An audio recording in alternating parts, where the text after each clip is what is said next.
Olá, meus queridos irmãos, minhas queridas irmãs, é uma alegria iniciarmos mais uma vez o nosso programa Testemunho de Fé. Aqui quem fala é o Padre Paulo Ricardo, quero acolher você e convidar a ficar conosco nos próximos minutos. Esse nosso programa é um programa em que nós, todas as semanas, refletimos a respeito da Palavra de Deus, que a Igreja nos propõe a cada domingo. Então, você pode aí receber, através dessa reflexão, um fruto espiritual, se você realmente pegar um pouco dessas palavras, dessas reflexões e ficar ruminando, se alimentando, para que seja verdadeiramente uma ocasião de crescimento espiritual para você. Então vamos lá, vamos dedicar esses próximos minutos para a reflexão do Evangelho desse domingo.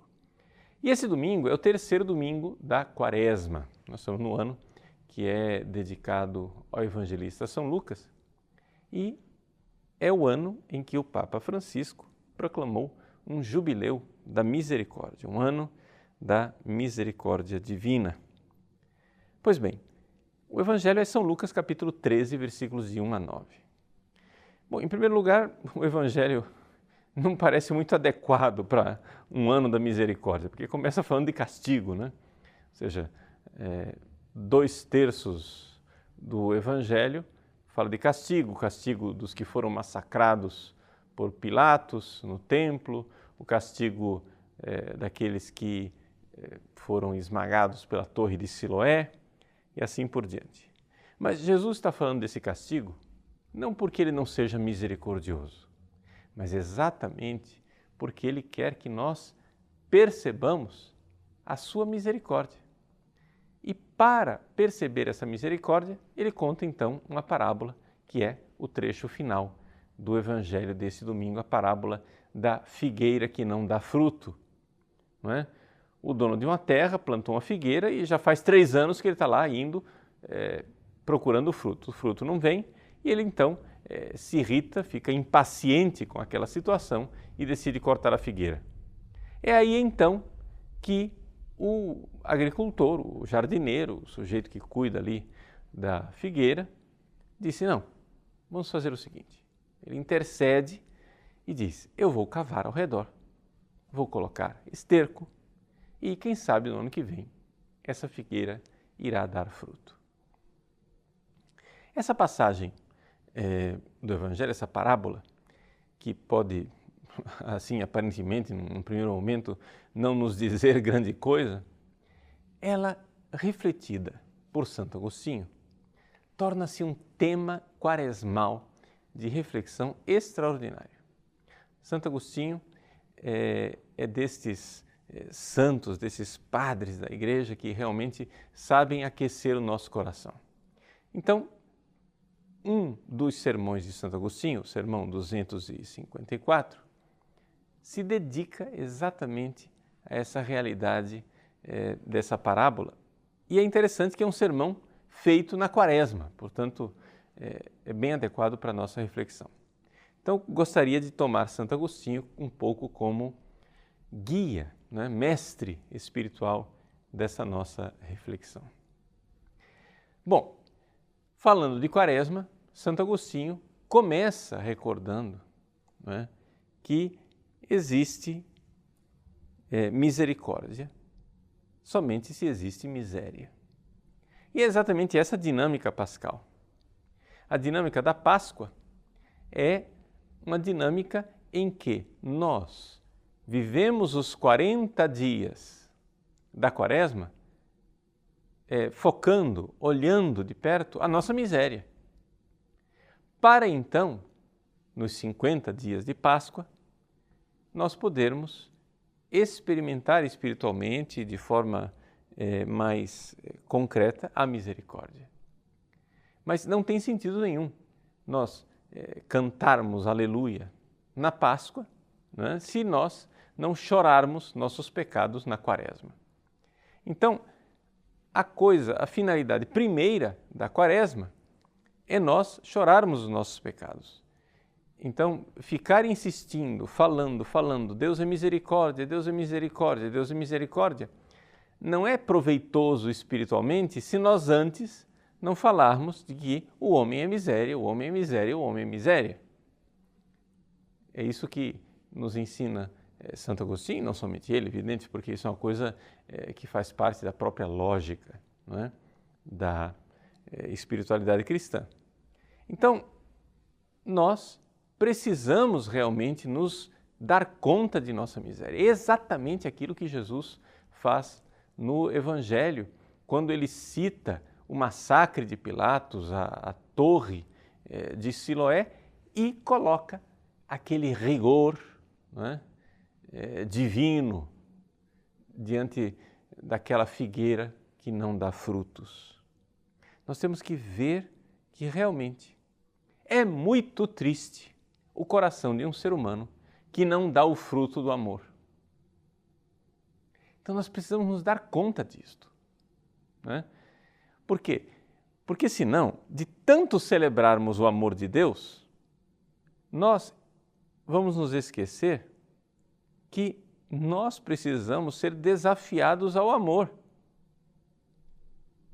E isto o Papa Francisco, né, tem insistido bastante quando ele, nas suas homilias, não fala tanto da misericórdia divina quanto da misericórdia que nós mesmos devemos ter. Ou seja, que o fruto do amor precisa sair do nosso coração.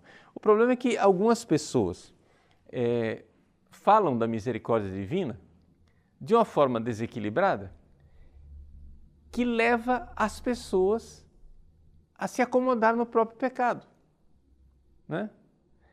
Ou seja, se você fala da misericórdia divina e diz Deus é bonzinho, não é como se Deus fosse uma espécie de Papai Noel, né? Um velhinho, barbudo, bonzinho, etc., que depois, no final das contas, não exige mudança de vida, não exige que ninguém se converta, não exige que ninguém bata no peito, que se arrependa dos seus pecados.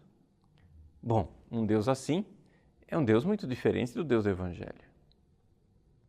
O Evangelho de hoje, desse domingo, nos mostra claramente, né, que Deus quer a nossa conversão e que Deus quer tanto o fruto do amor que vem do nosso coração que Ele ameaça de cortar a nossa figueira, não é?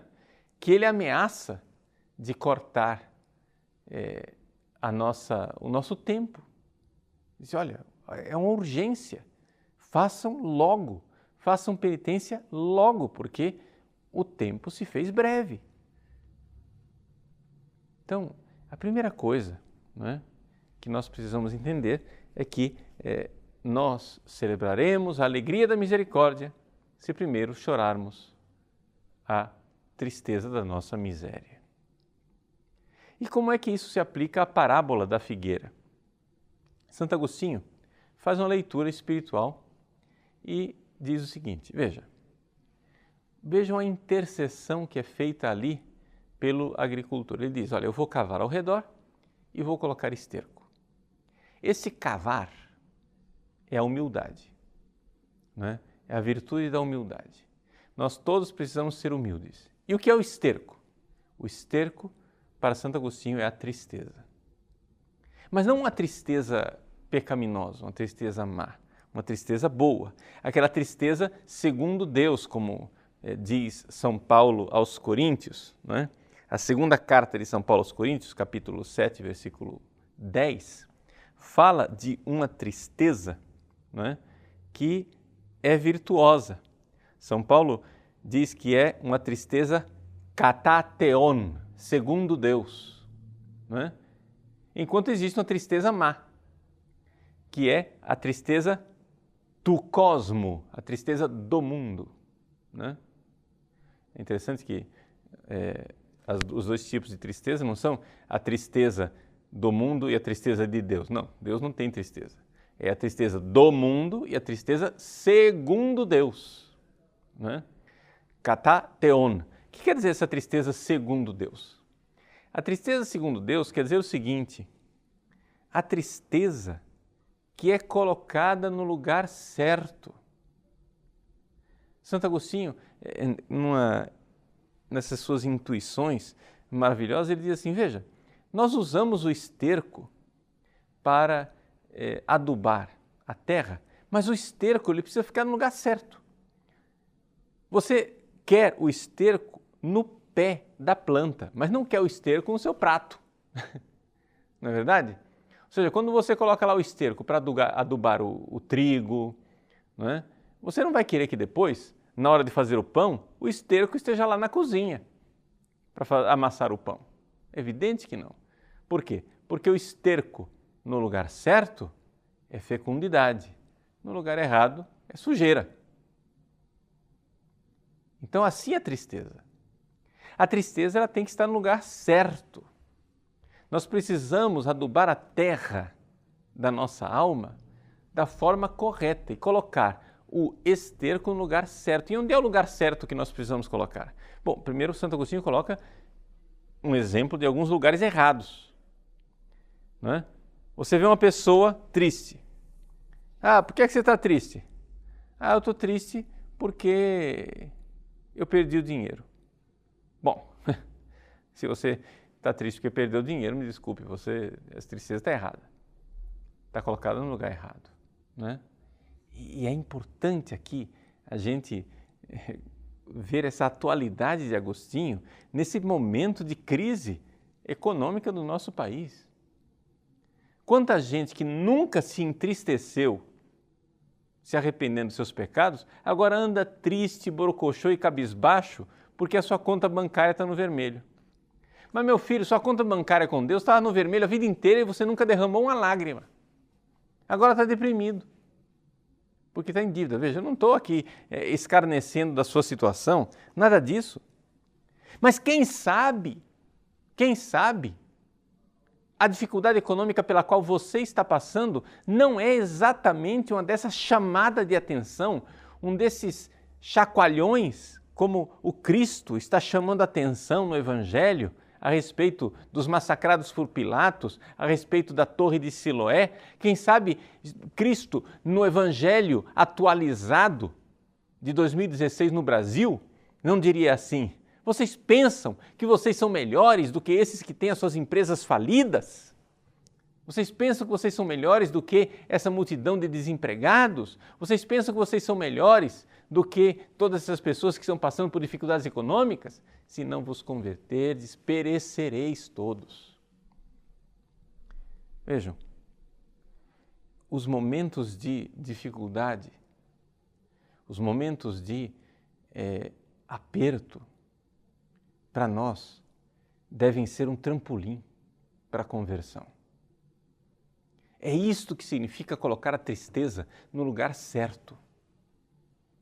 Onde que você anda colocando a sua tristeza? Sua tristeza é a tristeza do mundo ou uma tristeza segundo Deus?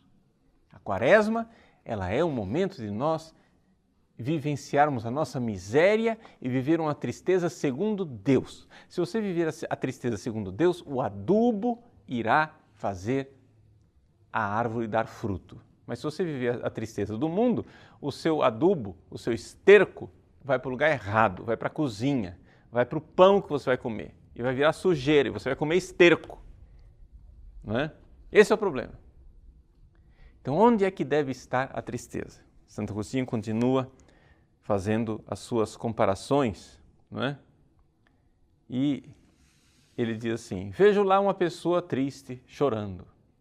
E vejo que ela também está chorando, está rezando, né? Não somente está triste chorando, está rezando, olha que beleza.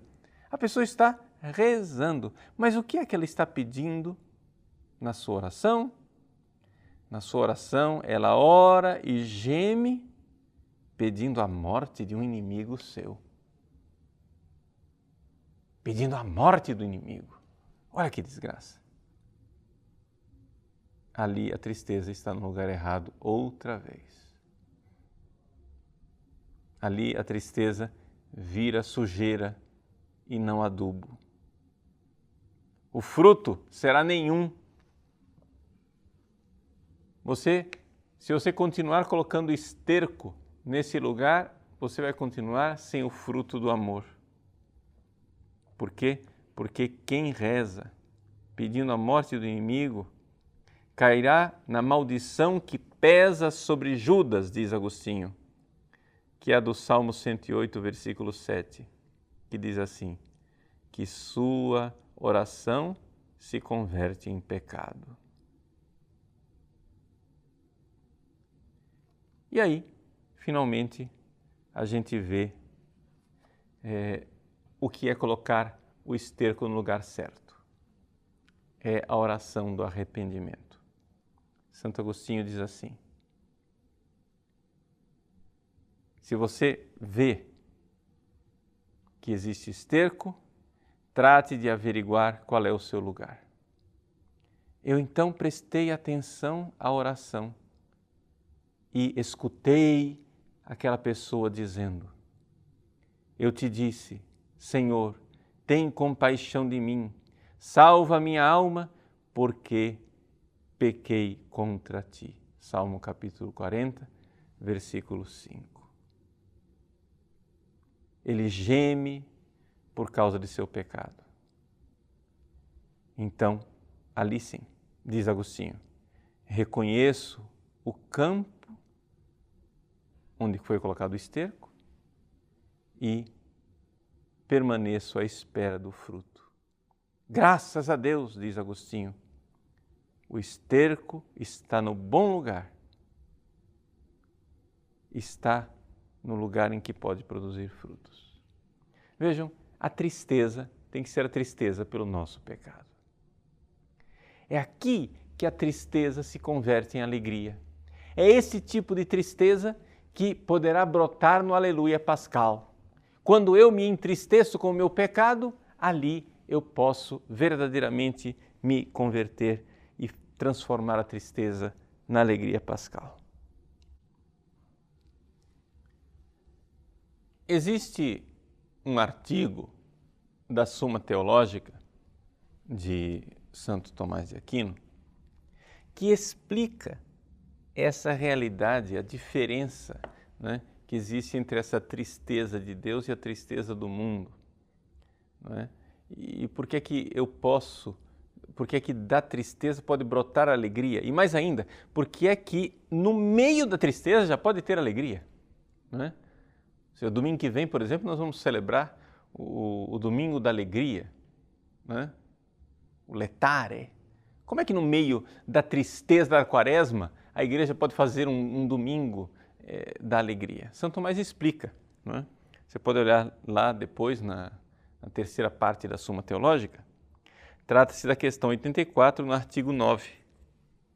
E ele explica o seguinte, que quando a gente fica triste, né, existe a tristeza simplesmente um estado emocional. Bom, essa tristeza simplesmente emocional é evidente que ela não pode ser compatível com a alegria, porque um sentimento anula o outro. Mas existe uma tristeza mais profunda e uma alegria mais profunda, que é aquela que brota da vontade. Ou seja, quando você vê uma coisa, não é? E você então vê o mal daquilo inteligentemente, você contempla a maldade. Quando você, por exemplo, vê o seu pecado, qual é a tristeza do arrependimento? Né? Muita gente vem no confessionário dizendo assim, padre, eu não consigo me arrepender dos meus pecados. Mas por que você não consegue arrepender? Porque eu não sinto nada. Mas arrependimento não é sentimento. Não é questão de você sentir. Não. É questão de você reconhecer a maldade do que você fez e detestar o que você fez. Veja, Deus revela para nós o que é mal. Você pode achar muito gostoso, sei lá, o sujeito que consome droga, né? O narcodependente, essa pessoa, ele vai continuar achando que a cocaína é bom, vai continuar achando que a maconha é gostosa, vai continuar achando que o crack é muito agradável. E, portanto, não espere dele um sentimento de repugnância. Mas se ele recebe de Deus a revelação e Deus diz a ele, como diz a todos nós, pelas Sagradas Escrituras, pelo testemunho do magistério da igreja e dos santos, meu irmão, isto é pecado. Você está atentando contra a sua dignidade humana. Pare com isso. Isto é pecado mortal, pecado grave. Pois bem, se você aceita a revelação divina, que diz que isso é pecado, por mais que você ainda sinta saudades daquilo ali, você pode, com um ato de vontade, né, se entristecer diante do pecado, porque você enxerga, né? Você é inteligente, intelectualmente você enxerga o mal que aquilo é, porque Deus revelou que aquilo é mal, você crê que aquilo é mal e, portanto, com a sua vontade, você reage, né, àquilo, crendo naquela malícia. Esta é uma tristeza segundo Deus. Esta tristeza segundo Deus, né, ela pode conviver, diz Santo Agostinho, com a tristeza, com a alegria de estar arrependido. É interessante isso. Por quê? Porque basta aqui, né, que a pessoa não esteja se alegrando e se entristecendo com uma coisa sob o mesmo aspecto. Não é contraditório, porque não é o mesmo aspecto, ou seja, o pecador se entristece do pecado, mas se alegra de ver o seu próprio arrependimento, porque está consciente e confiante que encontrará misericórdia. É por isso que o arrependimento é muito diferente de um complexo de culpa. O complexo de culpa é sentimento, simplesmente. O complexo de culpa é vaidade, é imagem ferida, né? É ferida narcísica. Complexo de culpa é o sujeito, né, que fica chorando a sua própria imagem quebrada. Como que eu, o grande eu, logo eu, o maravilhoso eu fui fazer isso? Já o arrependimento que vem de Deus, que é graça de Deus, ele toca na alma, onde eu detesto o meu pecado e eu vejo a profunda tristeza de ver a ofensa a Deus. Eu creio que o pecado ofendeu àquele que me amou e se entregou por mim. Eu creio. Ah, mas eu não sinto nada. Não precisa sentir, você crê. Eu creio que o pecado ofendeu o meu Salvador que morreu e se entregou por mim. Por isso eu o detesto. É gostoso, sim, eu sinto que é gostoso o pecado, mas eu detesto porque eu creio na ofensa que é para Deus, que o pecado ofende a Deus e por isso eu o detesto.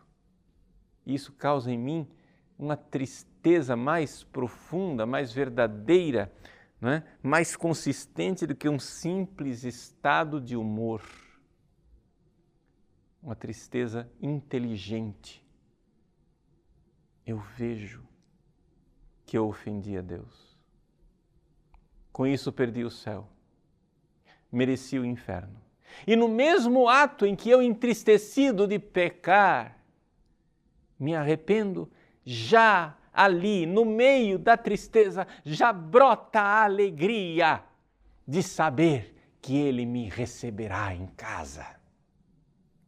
Já brota a alegria, meus irmãos. Tristeza e alegria convivem.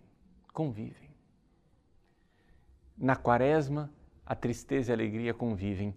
A lágrima pelo pecado é uma lágrima que convive com uma luz no coração que diz: Ele me ama, Ele me perdoa, Ele não desiste de mim. Por isso, nós, ao meditarmos sobre este evangelho extraordinário desse domingo, né, nos colocamos aqui como Santo Agostinho, nos perguntando: onde é que você está colocando a sua tristeza? Onde é que você está colocando o esterco que Deus lhe dá? Você está colocando o esterco no lugar certo? Ou seja, você está cavando ao redor da árvore, na humildade, e colocando esterco, humildemente pedindo perdão? Ou você está colocando o esterco da tristeza na cozinha e misturando com a farinha do seu pão? No lugar errado. Ficando triste por causa da perda dos bens materiais, do dinheiro, da perda da saúde, ficando triste por raiva do seu inimigo e rezando, pedindo vingança. Onde é que está a sua tristeza? Neste ano da misericórdia, encontremo-nos nesta quaresma com a nossa miséria. E então poderemos cantar o Aleluia misericordioso na festa da Páscoa. Deus abençoe você. Em nome do Pai, e do Filho, e do Espírito Santo. Amém.